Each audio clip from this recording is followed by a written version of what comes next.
Hanya Engkau yang bertakhta. Saat ini kami hadir untuk mendeklarasikan Tuhan Yesus, Engkau yang bertakhta di hatiku, di duniaku, di setiap area dalam kehidupanku. Engkau yang bertakhta. Hari ini kami datang untuk mendeklarasikan, You are my sovereign king. Engkaulah raja di atas segala raja. Engkaulah yang bertakhta. Bukan keputusanku yang terjadi, biar kehendak-Mu yang terjadi. Kami mau deklarasikan itu Tuhan. Kami rindu itu terjadi bukan hanya selama ini, bukan hanya hari ini, tetapi setiap hari dalam kehidupan kita. Hari ini pun kami belajar bagaimana kami lebih melepaskan apapun yang selama ini kami klaim sebagai mahkota kami. Kami rindu Tuhan, setiap area kami Tuhan, gak ada satu pun yang Tuhan Yesus bukan raja. Kami lepaskan semua, kami letakkan tahtanya. Tuhan yang bertakhta dalam kehidupan kami. Setiap keputusan kami, Yesus yang memerintah. Setiap kehidupan kami, Allah Bapa yang berkuasa. Ini kami Tuhan. Kami rindu Roh Kudus mengajari kami. Tidak ada satupun yang terluputkan. Setiap kami akan menerima pesan sendiri dari Roh Kudus. Nanti ada area-area yang harus engkau lepaskan. Biar Tuhan adalah raja di atas segala raja. Kami ini kan cuma hamba-Mu, bahkan kami anak bahkan hamba di hadapan-Mu. Siapa kami ini Tuhan? Sehingga Engkau memilih kami. Kami rindu Engkau ajarin kami Tuhan. Biar makin lama makin seperti Tuhan Yesus Kristus. Urapi setiap kami Tuhan. Berbicaralah pakai hamba. Hanya di dalam nama Tuhan Yesus Kristus. Semua yang percaya katakan amin. Shalom. Sebelum duduk, berikan tepuk tangan bagi Tuhan Yesus Kristus. Sebelum Anda duduk, tolong sapa sebelah-sebelah Anda. Katakan, Tuhan Yesus adalah Raja atas hidup kita. Panjang ya? Terlalu panjang, tidak apa-apa. Dicoba. Silakan duduk. Sebelum saya mulai berkhotbah, saya rindu untuk memberikan laporan kemenangan.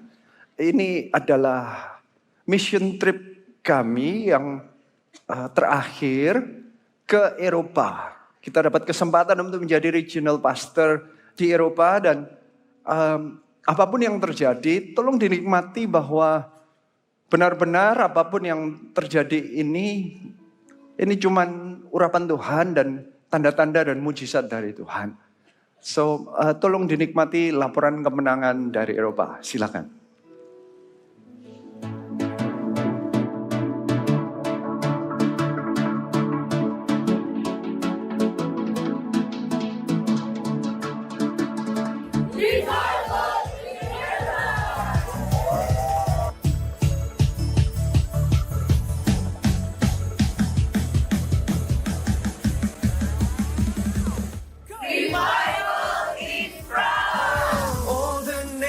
You have made, we'll come and worship here before you, Lord. Before you, Lord. He wants to use you to support something else. To take something He's promised for us, because He wants you to bring something and walk.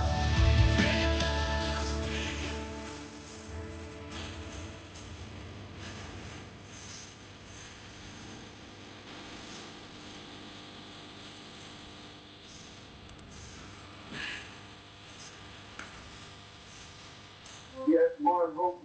We have a new hope. Anything that is bad in our life is being resurrected right now.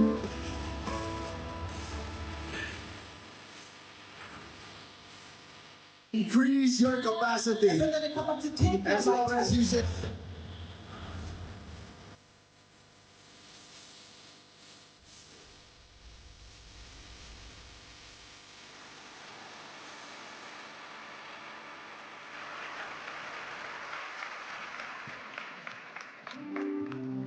Tetap doakan kami biar tetap ada mujizat demi mujizat terjadi. Tetap ada orang-orang yang dibaptis. Kami mengucap syukur di ROSC Europe sudah ada ibadah di Rotterdam yang berjemaat. Bukan hanya orang Indonesia yang di Eropa, tetapi juga ada orang-orang yang lahir benar-benar di sana. Memang orang-orang yang dari Eropanya sendiri. Dan saya percaya ini bukan karena kehebatan manusia, tapi karena kasih karunia Tuhan. Saya percaya karena gereja kita itu ada penyampaian dari spirit dari Roh Allah Bapa. The spirit of fatherhood itu ada di dalam gereja kita. Saya percaya itulah yang tersampaikan di hati mereka. Karena kalau diomong mengenai keahlian, mereka sudah ratusan tahun, ratusan generasi, mending ratusan tahun. Eropa, salah satu gereja yang pertama setelah Yerusalem terbentuk gereja. Jadi kalau diomong keahlian bangun gereja, ya orang Eropa lebih ahli daripada orang Indonesia. Diomong kehebatan, mereka punya teknologi semua, mereka punya historinya, pengetahuan. Mereka yang memulai dahulu semua debat-debat, semua itu rapat-rapat zaman dahulu. Para pembangun gereja, bapak-bapak gereja itu semua di Eropa. Rapatnya, semua doktrin mereka yang bentuk. Siapa kita untuk ngajarin apapun? Kalau mereka stay, karena mereka menerima kasih Bapa. Hari ini saya berkhotbah mengenai anak itu lahir dari Bapa. Saya rindu untuk mengquote satu kata pengantar dari Pastor Philip. Saya ini menulis satu buku, saya bukan penulis. Saya ini businessman. Saya ini bukan orang yang bisa berbicara dengan lancar mestinya. Tetapi di dalam perjalanan saya sebagai orang Kristen, ujung-ujungnya saya diberikan kesempatan untuk bisa berkhotbah di hadapan ribuan orang. Saya tahu itu bukan dari diri saya. Keluarga yang tahu saya, entah itu mama saya, keluarga saya, bahkan teman-teman yang dulu sekolah-sekolah yang SMP, SMA, mereka kaget kok model kayak saya gini kok bisa berkhotbah. Saya ini tipe orang yang sangat diam. Jadi kalau saya menulis, itu sudah gak masuk akal. Ngomong aja gak bisa, apalagi nulis. Tapi saya mengucap syukur. Yang saya tulis, itu adalah kesaksian kehidupan, rangkuman pengajaran dan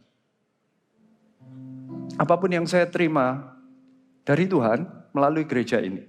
Apa yang saya terima sebagai anak, yang saya rasakan, karena ada spirit of fatherhood atau Roh Allah Bapa di dalam gereja ini. Jadi bisa dipasang kata pengantarnya, bukunya judulnya Son of the Vision. Ini mengenai sikap hati anak yang saya tangkap. Kata-katanya Pastor Philip itu seluruhnya ya, benar ya. Itu keluarnya saya mau baca yang dari kata-kata mulai dari kata-kata sungguh. Sungguh ada anak yang lahir dari hati. Bukan melalui kandungan. Mereka adalah anak-anak visi. Follow us as we follow Christ. Philip Mantova. Kata-katanya adalah anak yang lahir dari hati. Gimana caranya anak itu lahir dari hati? Jika nggak ada Bapa. Anak nggak bisa melahirkan anak.